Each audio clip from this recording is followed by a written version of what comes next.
What's going on, people? We are Tottenham TV, and we have got some special content with a special guest today. We are with Derek from the Rangers Review to talk all things Mikey Moore. Derek, welcome to the channel. Hope you're well. How you doing, mate? Good to be on, lads. Looking forward to talking about Mikey Moore. If you asked me that about a month ago, you'd have a very different answer, I've got to say. But he's starting to show what he's all about. So good to be on to talk all about him.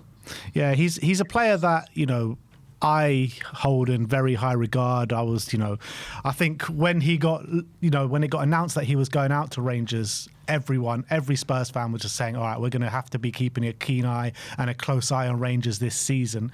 When it got announced that he was going to Rangers, let's start from the beginning. What was the Rangers fans or your reaction or your hopes about Mikey Moore? It was pretty mixed from myself. I've got to be honest, I didn't know too much about him other than clips that I'd seen of him coming on and playing for Tottenham.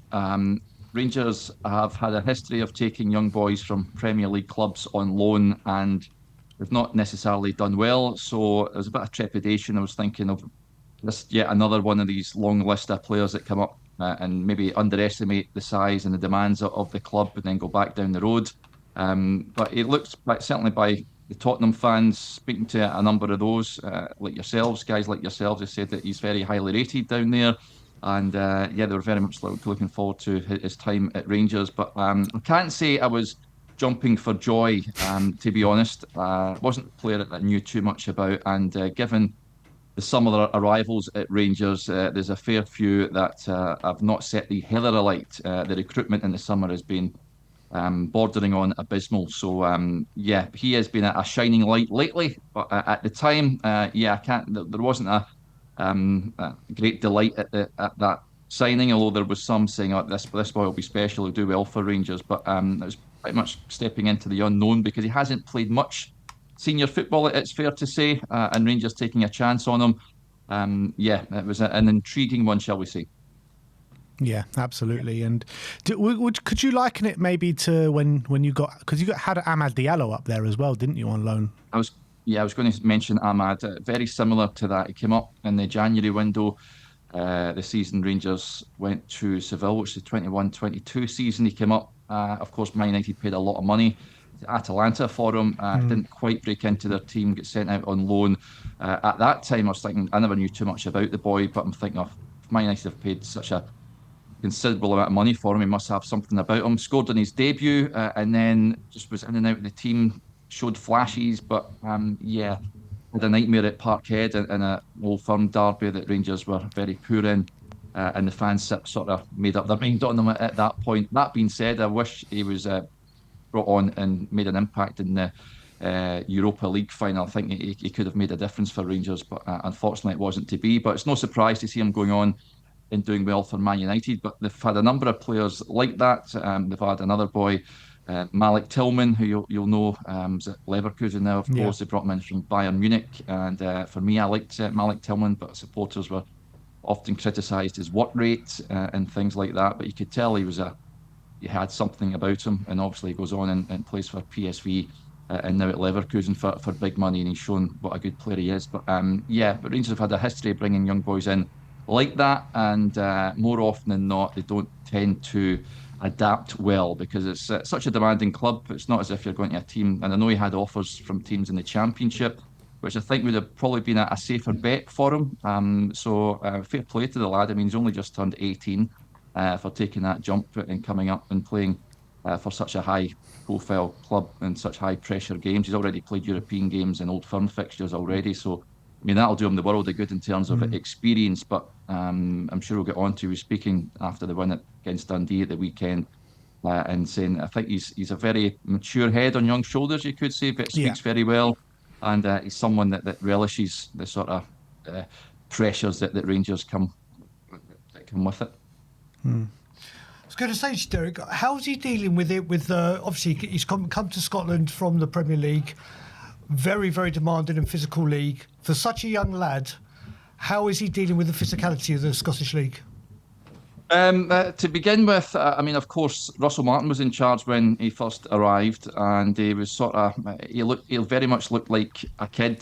To be fair, I touched on the recruitment earlier. Rangers have brought in a whole host of what looks like development players, whereas they need proper rough and tumble men, if you like, guys that can roll the sleeves up and get you results week in, week out, as opposed to a dressing room full of kids. But yeah, he looked sort of out of his depth to begin with, but I wasn't judging him at that point. I think it's unfair given Russell Martin, his style of play, given the fact he was an absolute disaster at Rangers and he was asking players to do things that they just simply couldn't do. The players were in a set structure. I don't think they were sort of second guessing what they were told to do. I don't think they truly believed in what Russell Martin was telling them what to do. And Mikey Moore certainly looked like a young lad that was far away from home, shall we say, and looked a bit out of his depth. But he's come on leaps and bounds, and I think that's because Rangers have finally got a coach that knows how to set up a team for a start and try and get the best out of him. And Mikey Moore certainly benefiting from Danny Rio's arrival. But yeah, he looks, since Rio's arrived, he doesn't look out of place in that Rangers team. Yeah, I mean, you talk about Russell Martin, and the name just must have the hairs on the back of your neck curling in, because it was just horrific, absolutely horrific for a team like Rangers to go on that kind of form in the SPL. Just must have been just so disastrous for you guys. We had something similar last year, 22 defeats in the Premier League campaign, and you just see players not playing to their full capabilities, maybe players playing out of position, not being utilised properly. Was that the case with Mikey? Like, what was his roles under, pardon the pun, but under Russell Martin? The thing is, his position hasn't necessarily changed as much, but the system's changed, and he's been given more license to roam and come inside. Whereas under Martin, he was stuck out on the touchline on either flank, and he was not really impacting the game. He's not blessed with blistering pace, so he's not someone that can go and take on a fullback and put the ball back for your strikers or what have you. He needs to be given that sort of free role, if you like, to roam about, and we've started to see that under Rule, where he's coming inside, he's taking players on, and he's affecting the game more. We do a lot of analysis on our site, and it's interesting looking at some of the pass networks from him in recent games, whereas he's now making more key passes in a central area, and then we've seen on Sunday he scored his goal from that position where he's coming inside, and he's creating opportunities. So now we're starting to see just why he was brought to the club in the first place, whereas before the fans were thinking, what is this boy all about? He's almost looking lost in games. I don't think being stuck out wide and not being allowed to come inside and really show what he's all about suits him. He's not an out-and-out winger. I think that's key, although he has said he's quite comfortable playing across the front line, but as much as it's all well and good saying that, he's not someone that's going to hit the byline every so often. So yeah, I think Danny Rio's seen what his attributes are, and finally we're starting to see that he is a quality player. Of course, you guys know that more than me, but he's starting to show just why he was brought to the club in the first place. Yeah, I mean, I remember his performances last season in the Europa League group stages against the likes of AZ Alkmaar, where there was just moments in games where we were just saying, give the ball to Mikey, give the ball to Mikey, he'll make something happen. That's how influential he was in those certain games. The games were few and far between, not going to lie, but there were certain games where he just showed unbelievable attitude, application, desire, and got his first goal in the Carabao Cup. No, the Europa League as well, against Elfsborg, where we had a few kids on that day, and that was an unbelievable quality goal. I know he's just scored his first goal in Rangers colours last week against Dundee, and I've watched clips of him in your last 3 games, in the Old Firm, the Roma game, and the Dundee game. Is it fair to say that it is basically just these 3 games where you've really started to see life for Mikey Moore? Yeah, we sort of see it, yeah, and he was unfortunate. Thought he was good in the League Cup semi-final. Rangers had to play the majority of that game with 10 men, so it wasn't ideal. The Roma game, it was just one of those ones where Roma have quality throughout their team. Rangers have struggled in terms of recruitment, as I touched on earlier on, and I don't think it's defeat to them is by any means a disgrace, but he showed up pretty well in that game. But the Dundee game, that is probably his best performance in a Rangers jersey.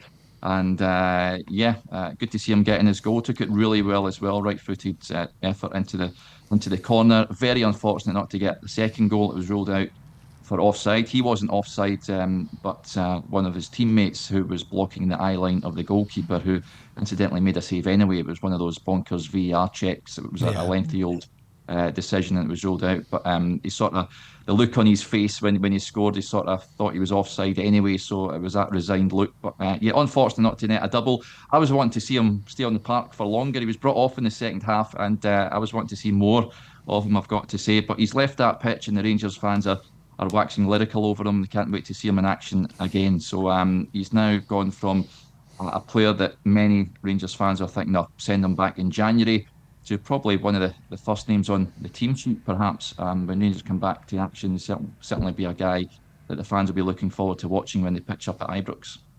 It's mad, isn't it? Because, like you mentioned, because I saw on social media a lot of Rangers fans were just saying this kid is nothing, he's rubbish, send him back, like you say.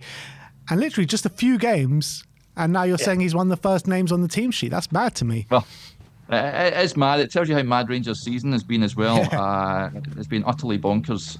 But again, it's not a coincidence that a new manager comes in and all of a sudden Rangers look much more of a unit, much more organised, and they're getting results now. Russell Martin had one win in stoppage time against Livingston before he left. He had Rangers down to a 10th at one point, and we were looking at it going, be lucky to make the top 6 if you don't make a decision on this manager right now and get someone in that knows what he's doing. So I think that the owners left it a little bit too late before they made that call. But Danny Röhl's come in, and we're seeing an almost immediate turn in performances and application. And of course, in guys like Mikey Moore. He referenced Mikey Moore actually. I think it was just before the Roma game, or it might have been afterwards, about players that he's noticed have improved their performance levels. So we've all been told that he's a very good coach, Danny Röhl. So we're hoping that he can get the best out of Mikey Moore. There is of course, if it's a loan, no option to buy or obligation to buy. I don't think Rangers could afford him as it stands just now. But I've seen some suggesting they should be talking to Tottenham, try and get him back on loan next season. I think it's a bit too early to be going down that route. If he continues this run of form low, if he's contributing with goals and assists between now and the end of the season, who knows where Rangers will end up, then I'm sure it's a conversation the two clubs may have in the summer. Yeah, to be honest, I think, in terms of Mikey Moore and loaning him back to you next season, first of all, we need to see how he develops over the course of this season for sure. But for me, I'm desperate to see Mikey Moore back in a Spurs shirt. Like, I really want to see. For me, this season was all about developing at Rangers and then see him try and break into that Spurs team next season. That's where I'm at with it. I don't know about you. Yeah, no, I'm completely with you. Obviously, you think very, very highly of him. Yeah, he has shown in flashes, but I think when he went on loan to Rangers, we all thought it was a great move for him, wasn't it? It's a big league, a very demanding club, a gigantic club. The main thing as well is just to build his physicality, and I think going to the SPL is definitely going to do that. Yeah, I was actually surprised he made it. Like I said earlier, the jump. It's his first loan. You often find with young boys coming through at Premier League clubs, they may go down to League One or the Championship. But he's went to Rangers, and as I mentioned there at the start, you're thinking that this boy should have picked a championship club. It would be much easier for him. But to his credit, and he's, like I touched on earlier, he's been speaking in press conferences, speaks well. There were rumours that he'd be looking to end the loan early and head back down the road. But he says, don't believe everything that you read in the media and things like that. He's very much committed to Rangers and looking forward to playing the rest of the season with them. So, it's an intriguing one. I think he's certainly a player that's got talent. There's no doubt about it. There's a reason why he's signed a new deal with you boys as well, isn't there? So you obviously think highly of him. But it will be interesting to see if Thomas Frank maybe in the summer thinks he's done well at Rangers. Let's call him back, and he's good enough to feature for the first team.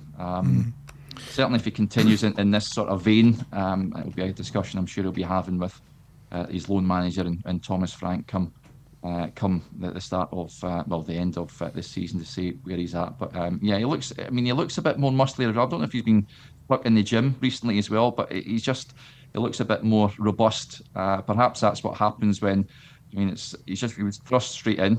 I was surprised as well that the Old Firm game earlier in the season at Ibrox, which was a pretty nothing game, which is unusual for these derby fixtures, but he was thrust in from the start. And for a young kid, I mean, just turned 18, it's quite something just to be thrown in there. One criticism the Rangers fans have had when he was signed actually was we've got a young boy on our books in Finlay Curtis, who similar sort of player, like a winger, forward sort of type. And a lot of fans were saying, well, why can't we just develop our own player and play them? Which you can understand to an extent. I mean, I've said it myself.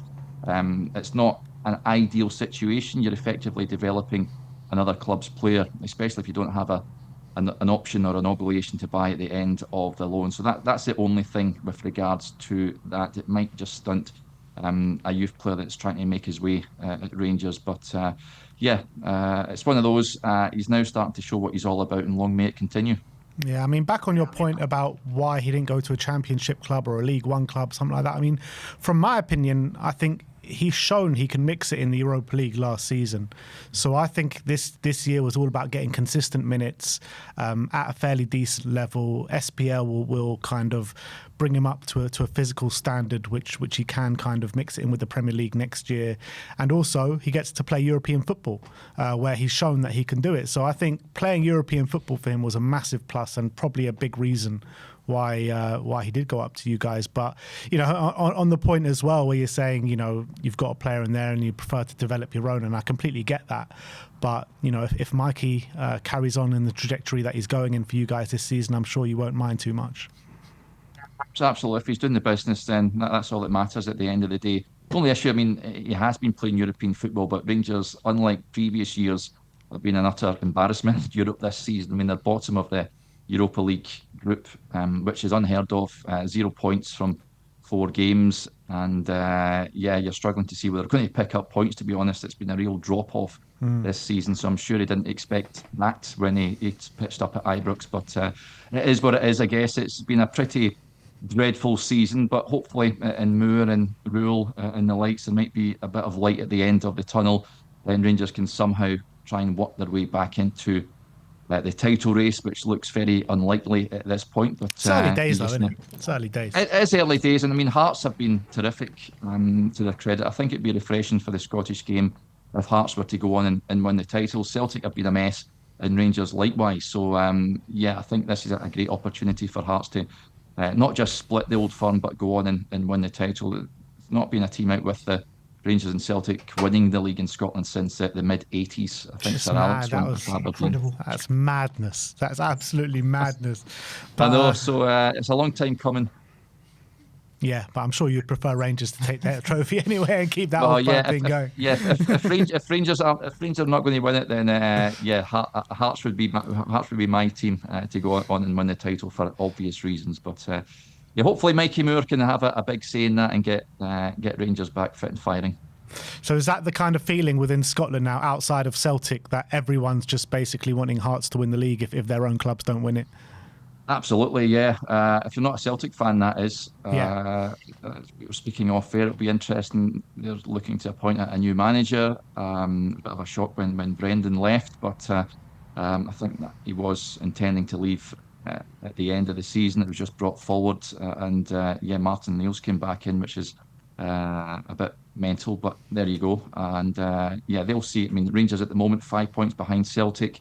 I think it's 13 behind Hearts, if I'm not mistaken. So it's a long old road back to the summit if they can get there. I don't think this squad, incidentally, is good enough to go on a sustained winning run. I think January is going to be massive for Rangers. Certainly, if you get the likes of Mikey Moore there, they're going to have to do a lot of business in January, bring guys in, tried and tested players. As much as we've been speaking at length about Mikey Moore, it's all right bringing in a couple of young boys like that, but you need experience in there as well, especially at a team like Rangers where the demands are such that a draw is a disaster and you need to win every single week. So not much wiggle room for Rangers at the moment, but hopefully Daniel can get a tune out of this squad until January, then a wheeling and dealing perhaps, and then we can push on from then. Just one last question on Mikey. From now, after these good performances now, what do you want to see more from him? What do you want to see now that you've seen these initial good performances to really kick on this season? Probably his numbers to come up. I mean, like we touched on there, got his first goal. He said it himself afterwards in the game. He was sort of putting a little bit of pressure on himself because he hadn't scored yet. Hopefully that releases a bit of pressure on him and he can go on a scoring run. He's not afraid to take shots, of course, from the edge of the area, which I'm a big fan of. But yeah, just getting his numbers in terms of goals and assists up from here on in. I can certainly see him impacting games more from this point. He's got a smile on his face now. And again, it's no surprise that Rangers have got a new manager in place, no new coaching staff. So that is a good sign. If he's enjoying his football, that's half the battle, of course. And the more games he plays, he gets more used to the sort of physicality and the nature of Scottish football as well. So that can only help. So yeah, more goals and assists, Mike, is what I'd be very much looking forward to. Yeah, it's mad what a bit of confidence can do, and let's see if he can kick on and really produce for Rangers. We'll be obviously watching closely each and every Rangers game for those Mikey Moore highlights, and let's hope that you can make a charge for the title this season. So good luck for the rest of the season, my friend. Yeah, thank you, chaps. Thanks for having me on. All the best, Derek. No, thank you for coming on, Derek. And please do go check out the Rangers Review. They bring, I think, daily Rangers content. And obviously, they. I watched a bit of your post Dundee stream as well, just to check up on what you guys were saying about Mikey Moore as well. And I loved every second of it. So keep the content coming, my friend. Yeah, cheers, buddy. Thank you.